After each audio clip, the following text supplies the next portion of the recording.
शब बारात के दिन खाना काबा पर अल्लाह का बड़ा मौजज़ा देखिए। अल्लाहु अकबर। अस्सलामु अलैकुम नाज़रीन। शब बारात इबादत की रात, चरागा करने की रात। इस रात को लोग बहुत एहतिमाम से मनाते हैं और इस रात खाना काबा में क्या मौजज़ा रुनुमा हुआ वो देखकर सब दंग रह गए। इस रात आसमान पर चांद की रोशनी इतनी थी कि पूरा आसमान रोशन लग रहा था। जैसे ही 15 शाबान की रात उरूज पर पहुंची तो बादलों की गरज से लोग आसमान की तरफ मुतवज्जे हो गए। इसी वक्त आसमान से जो चीज देखी गई लोगों के रोंगटे खड़े हो गए। इससे पहले कि हम आपको रात की फजीलत और इबादत के बारे में भी बताएं और इस मौजज़े के बारे में भी बताएं, तो आपसे गुजारिश है कि इस वीडियो को आखिर तक जरूर देखिए और अगर आप इस चैनल पर नए हैं तो इसको सब्सक्राइब जरूर कीजिए, बेल आइकॉन को क्लिक कीजिए ताकि हर आने वाली वीडियो से आपको मुत्तला किया जा सके। जी तो दोस्तों, ये वाकया एक ऐसी लड़की का है जो सऊदिया की रिहायशी थी। उस लड़की का कहना था कि वो हर शब बारात को खाना काबा में जाकर इबादत करती थी। उसका कहना है कि वो हर इबादत की रात का खूब एहतिमाम करती। इस रात के लिए भी वो एक सफेद जोड़ा सिलवाती और इशा के बाद गुस्ल करती। वो सफेद जोड़ा पहनकर अपने वालिदैन के साथ खाना काबा चली जाती, वहाँ 100 नवाफिल अदा करती जो कि उसने सोशल मीडिया पर खास इस रात के हवाले से पड़े हुए थे, और फिर अपने वालिदैन के साथ जन्नतुल बकी में और दीगर कब्रिस्तानों में जाकर दुआएं मगफरत करती। उसके कपड़ों से इत्र की तेज खुशबू उठ रही होती। उसके बाद घर आकर वो सहरी करती और फजर की नमाज अदा करने से पहले ही उसकी आंख लग जाती। फिर नींद में ऐसा गाफिल होती कि जोहर कज़ा हो जाती। शाम में असर के वक्त वो उठकर असर की नमाज के साथ ही जोहर की नमाज भी कज़ा करके पढ़ती। मगरिब के बाद वो अपने घर की छत पर जाकर दिए जलाकर चरागा करती। इशा में अपने छोटे बहन भाइयों के साथ वो पटाखे भी फोड़ती। हर साल वो यूं ही हर इस्लामी रात को मनाती थी, लेकिन एक बार इसने खाना काबा में जो देखा उसकी रूह लरस कर रह गई। वो इस साल भी पूरे एहतिमाम के साथ इबादत के लिए खाना काबा पहुंची। वहां पर जिक्र करते करते आसमान पर जब बादलों की तेज गरज की आवाज गूंजी, उसकी नजर आसमान पर जा पड़ी, जहां उसने एक बहुत बड़ा साया सा देखा। इतना बड़ा कि उसे देखकर खौफ सा महसूस होने लगा। आहिस्ता आहिस्ता इस साए की शक्ल बनने लगी और इसने पूरे आसमान को घेर लिया। बनते बनते इस बादल ने खौफनाक शक्ल इख्तियार कर ली। वहां मौजूद जितने भी लोग थे इसे देखकर खौफ से चिल्लाने लगे। लोगों में एक भगदड़ सी मच गई थी। वो लड़की खौफ से चिल्ला रही थी। उस वक्त यूं लग रहा था कि जैसे कोई बहुत बड़ी मुसीबत नाजिल होने वाली हो। वो लड़की तेजी से एक जानिब भागने लगी। इसे नहीं मालूम था कि वो जा कहां रही है। लोग इस खौफनाक साये को देखकर इधर उधर भाग रहे थे। किसी को यह खबर नहीं थी कि वो कहां जा रहा है। वो लड़की भागते भागते कब्रिस्तान में जा पहुंची। वहां जो मंजर इसकी आंखों ने देखा वो मजीद खौफजदा हो गई। कब्र की मिट्टी हटने लगी थी।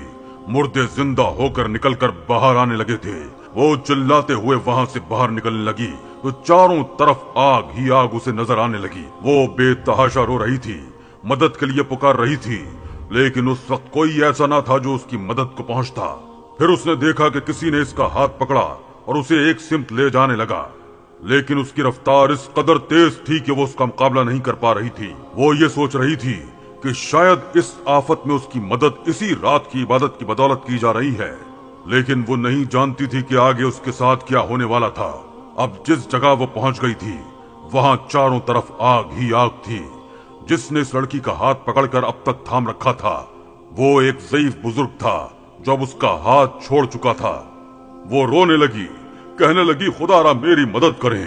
वो कहने लगे कि मैं जरूर तुम्हारी मदद कर देता, लेकिन मैं बहुत ज़ईफ हो चुका हूँ, मैं इससे ज्यादा तुम्हारी मदद नहीं कर सकता। अभी वो वहां से निकलने का रास्ता ढूंढ ही रही थी कि एक मोटा सा अजदहा सांप तेजी से एक तरफ से निकला और इस लड़की की जानिब बढ़ने लगा। वो लड़की तो अपने हवास खोने लगी थी। वो सामने की तरफ जितना तेजी से भाग सकती थी भागने लगी कि अचानक उसे एक गड्ढा दिखाई देने लगा। जैसे ही वो इस गड्ढे के पास पहुंची उसके अंदर आग दहक रही थी। वो फौरन से पलटकर पीछे को मुड़ी तो वो सांप फनकारते हुए उसकी जानिब बढ़ रहा था। वो फौरन से उस बुजुर्ग के पास पहुंच गई, कहने लगी, खुदा के वास्ते मेरी मदद करें, मुझे इस अजाब से बचा लें। वो बुजुर्ग अब रोने लगे थे, कहने लगे, मैं बहुत ज़ईफ हो चुका हूँ, मैं जितनी तुम्हारी मदद कर सकता था वो मैंने कर दी, अब और नहीं कर सकता। वो लड़की रो रही थी, अल्लाह से मदद तलब कर रही थी कभी वो सांप से बचने के लिए भागने लगती और जब भी वो इस मैदान से निकलने की कोशिश करती, सामने गड्ढे में आग को दहकता देखकर चिल्लाने लगती। उसे समझ में नहीं आ रहा था कि आखिर उसने ऐसा भी क्या गुनाह किया है जिसकी वजह से कोई भी उसकी सुनवाई नहीं हो रही। वो तो बहुत नेक और इबादत गुजार थी। इसने हर इस्लामी महीने की बड़ी रात को खास इबादत का एहतमाम किया था।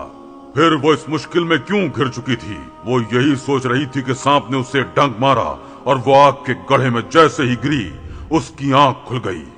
वो बहुत बदहवास थी, पसीने से शराबूर थी। उसकी आंखों से आंसू बह रहे थे।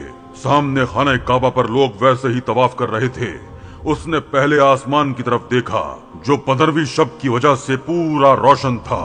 वहां कोई साया उसे ऐसा नजर नहीं आया जिसने पूरे आसमान को घेर लिया था और खौफनाक सूरत में बदल गया था। लोग पुरसुकून से होकर अपनी अपनी इबादत में मशगूल थे। उसने अपने पैरों की तरफ देखा तो उसके पांव पर भी किसी ढंग का कोई निशान न था। उसकी वालिदा इसके बराबर में बैठी नफिल अदा कर रही थी। कहने लगी कि तुम तस्बीह करते करते सो गई थी। मतलब उसने ख्वाब देखा था? नहीं, वो ख्वाब नहीं था। उसने वो हर अज़ियत और तकलीफ को खुद पर महसूस किया था। वहीं उसकी मुलाकात एक और बुजुर्ग औरत से हुई जो तहज्जुद पढ़ रही थी और पहले भी उसकी इस खातून से मुलाकात हो चुकी थी। इस लड़की ने अपने ख्वाब का जिक्र उनसे किया तो वो कहने लगी कि तुम्हें ये ख्वाब इसलिए दिखाया गया कि तुम बुराई से बच जाओ। जो मंजर तुमने देखा वो शायद कयामत बर्पा होने के मंजर की एक अदना सी झलक थी, और जो सांप तुमने देखा वो तुम्हारे गुनाह थे, क्योंकि तुम फर्ज नमाजों में अक्सर कोताही करती हो, उन्हें बेवक्त अदा करती हो। और ये बात सच भी थी। वो कहने लगी कि वो बुजुर्ग तुम्हारे नेक अमाल थे जो कि बहुत कम थे, इसलिए तुम्हें ज़ईफ बुजुर्ग की शक्ल में नजर आए जो तुम्हारी मदद नहीं कर पा रहे थे। वो लड़की ये सुनकर कहने लगी कि वो हर इबादत की रात तो पूरी रात जाग कर इबादत करती है, खासकर शबे बारात पर। वो कहने लगी कि ऐसी किसी इबादत का जिक्र अहादीस से साबित नहीं है, न ही हलवे बनाने का कोई जिक्र है, न ही पटाखों और चरागा करने का। तुम किसी आलिम दीन से कुरान और हदीस की रोशनी में इस बात की तस्दीक करवाओ। ये तो नहीं कि तुम जिसे इबादत और सवाब समझकर अदा कर रही हो वो बिदत हो। ये सब हर मुसलमान को जानने और समझने की जरूरत है। इसलिए शबे बारात पर की जाने वाली इबादत को किसी आलम दीन की रहनुमाई हासिल करके उस पर अमल करें। अल कुरान, बेशक हमने इस कुरान को एक बाबरकत रात में नाजिल किया है। सूरह दुखान आयत नंबर 3 का कुछ हिस्सा। क्या बाबरकत रात से मुराद शाबान की 15वीं रात है? इस रात से मुराद शाबान की 15वीं रात नहीं, बल्कि इससे मुराद लैलतुल कद्र है, क्योंकि कुरान मजीद रमजान के महीने में नाजिल किया गया। सूरह बकरा सूरत नंबर 2 आयत नंबर 185। और कुरान में इस रात का नाम भी बता दिया गया है। बेशक हमने इस कुरान को लैलतुल कद्र में नाजिल किया। सूरह कद्र सूरत नंबर 97 आयत नंबर 1। सैयदना उसामा बिन जैद रजी अल्लाह ताला अन्हु ने रसूल अल्लाह सल्लल्लाहु अलैहि वसल्लम से पूछा कि सब महीनों से ज्यादा शाबान में रोजे क्यों रखते हैं? तो फरमाया, ये शाबान वो महीना है जिससे लोग गाफिल हैं। रजब और रमजान के बीच में ये वो महीना है जिसमें आदमी के अमाल परवरदिगार के पास उठाए जाते हैं। मैं चाहता हूँ मेरा अमल उस वक्त जाए जब मैं रोजे से हूँ। सुनन निसाई 2361। किताबुस सयाम जिल्द नंबर 2। 15 शाबान को मखसूस करके रोजा रखना सुन्नत नहीं है। सुन्नत शाबान के पूरे महीने में ज्यादा से ज्यादा रोजे रखना है। सुन्नत हर माह की 13, 14 और 15 तारीख अय्याम बायस के रोजे रखना है। सुन्नत शव्वाल के 6 रोजे, 9 जिलहज का रोजा, पीर और जुमेरात के दिन रोजा रखना है। इस हदीस से भी 15 शाबान की फजीलत साबित नहीं होती। पत्तों के झड़ने वाली या फैसले वाली रात का भी कोई सबूत नहीं मिलता। ये सब ज़ईफ रिवायात हैं। इस रात में नवाफिल और उनके सवाब वाली सब अहादीस मन घड़त हैं या कुछ जो हैं वो ज़ईफ हैं। सहीन में अम्मा आयशा रजी अल्लाह अन्हा से मरवी है कि अल्लाह के रसूल सल्लल्लाहु अलैहि वसल्लम ने इरशाद फरमाया, जिसने हमारी इस शरीयत में कोई नई चीज इजाद की जो उसमें से नहीं है तो वो लायक रद है। और सही मुस्लिम के अल्फाज हैं, जो कोई ऐसा अमल करे जो दीन से बेगाना अमल हो तो वो मरदूद रद्द किया हुआ होगा।